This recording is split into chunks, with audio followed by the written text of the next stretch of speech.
नहीं सेमती केवल स्कूल नुह ओडिशा रे वज्रपात लोक मरिबार संख्या मोटामोटी 300 वर्ष को एवं तार कारण होउची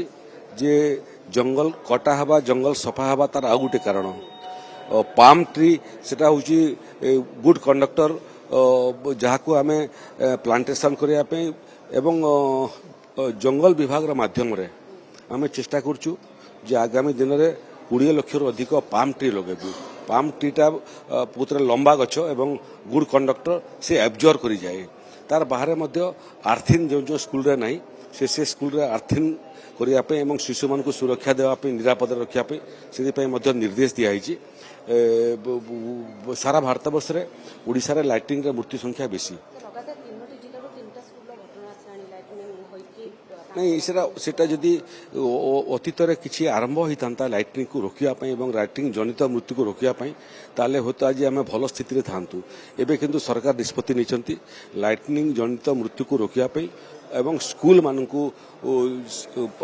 छोट छोट छुआ मान सुरक्षा देवाई आम पाम ट्री जंगल विभाग माध्यम सारा ओडिशा रे लगेबू एवं मूलतः जो जगह भर्नरेबल जगह जोटा जो ये घटना बेसी होची ताकू आम बेसी महत्व और गुरुत्व देकर करुचु आम आशा करूँ जे लाइट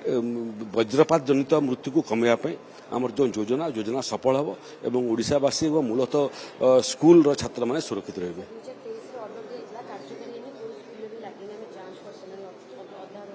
सेटा आप कहते आगु जो मुहिम चलई पछरे निष्ठा थिला भलिया लागला नहीं किंतु आम निष्ठार सहित छोट जिनिस किंतु आम पे बड़ जिनिस छुआर जीवन सबुठारु मूल्यवान आगामी दिन देशर भविष्य केमिति सुरक्षित रहिबे सेटा ई सरकार मूल दायित्व तेणु ये काम को आम निष्ठार और प्रतिबद्धतार सहित आगू बढ़ेबू।